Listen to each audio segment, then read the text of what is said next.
Well, good morning, Rehoboth and Facebook friends and family. I am standing here in the airport in Brussels as I have began my journey back to the States.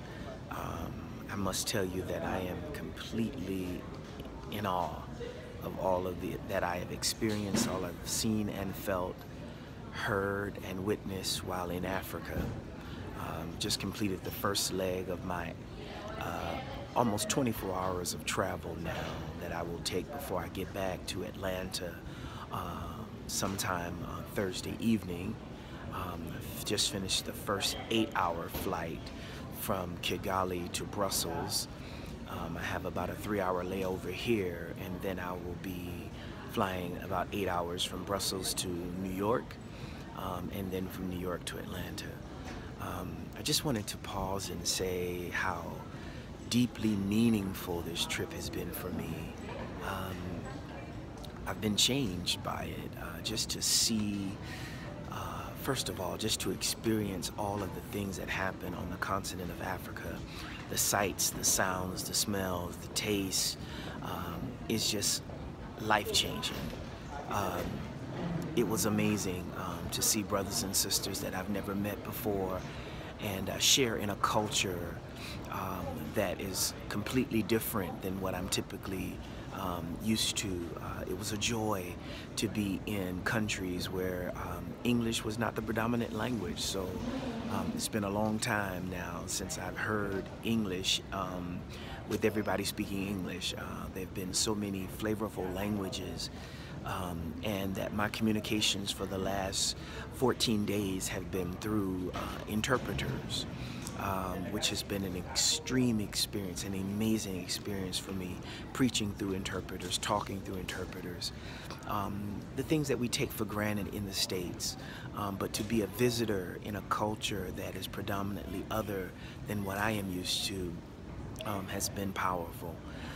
And I'm so thankful for that. I'm so blessed to have had this opportunity to have experienced Africa. Needless to say, not only the culture of Africa, on the continent of Africa, but the powerful opportunities that I've had to share in leadership training and development among LGBTQI people in nations and countries that it is not safe to walk in the truth of who God made you and how God made you. I leave to go back home with a better appreciation for liberation in all of its many forms. I'm thankful for the chance to name my truth and stand in my truth in the ways in which I can in the United States. But I'm also leaving with a burden. It's a bittersweet experience. Like, on the one hand, I am so ready to get home, so ready to sleep in my bed, so ready to experience my friends, family, and loved ones. But I leave with a burden for those that I leave behind. I've made such meaningful connections here, have gained such love and affection for friends and well-wishers, people that I've met for the first time who just God knitted in my heart, growing in my heart. There's no way that you can come to Africa one time and not come back. There's no way that you can do this kind of missions work and not feel the tug of God that calls you back for another opportunity to share in the radically inclusive love of Jesus Christ. I definitely want to thank Bishop Tolton and Reverend Andrea and all of those that made up our team for the opportunity. I tell you, just to see the amount of passion and zeal our Kenyan brothers and sisters, as well as our Rwandan brothers and sisters in Gisenyi and Kigali and Nairobi and all of the surrounding countries have to do this work.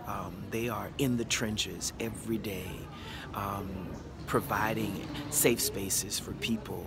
I heard so many stories. I was utterly touched by the stories of those in Kigali and Rwanda.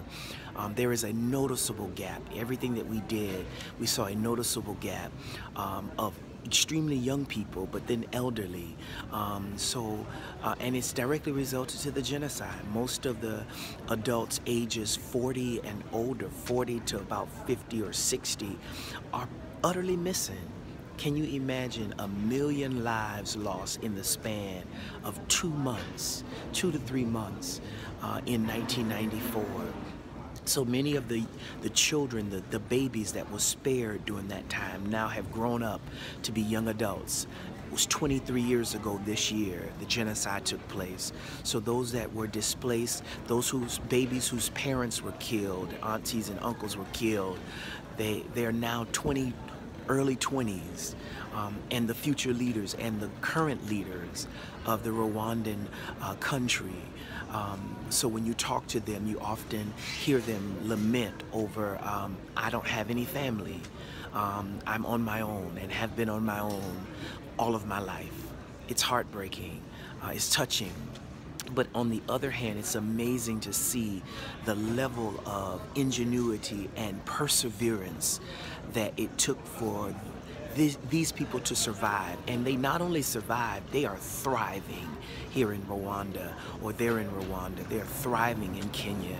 I didn't get a chance to go to Uganda for 2 reasons. One, it be due to the time constraints, but the other thing is that the temperature of Rwanda is a bit uneasy right now as it relates to LGBTQI people. So I'm praying for the team that will go, I'm sorry, I didn't get a chance to go to Uganda. The temperature in Uganda now is a little uneasy right now as it relates to LGBTQI people. So I am praying for my brothers and sisters in Uganda, and on my next trip I look forward to going to Uganda. Well, I'm on my way home. As you can hear, I am in the airport. I'm excited about going home, but I'm also sad to leave my African brothers and sisters for just a little while.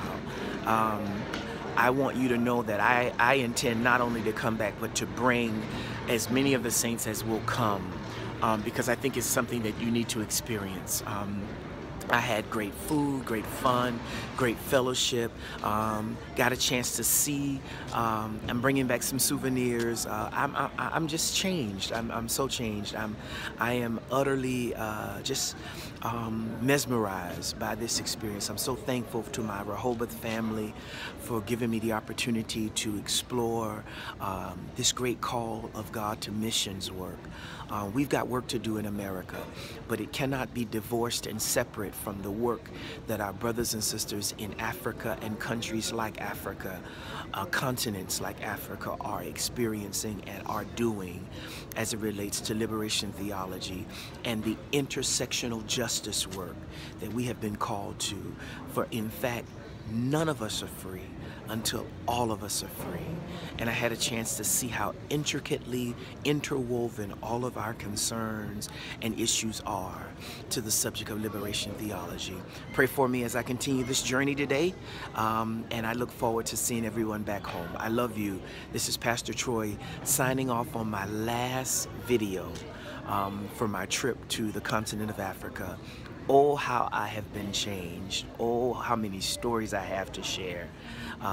Loving God for the people in Kenya, loving God for the people in Gisenyi and the DRC, the Democratic Republic of Congo that I met, loving God for the people that are in Kigali, Rwanda, and all of the surrounding areas. Thank God for you. Let's keep in contact and let's keep each other in prayer.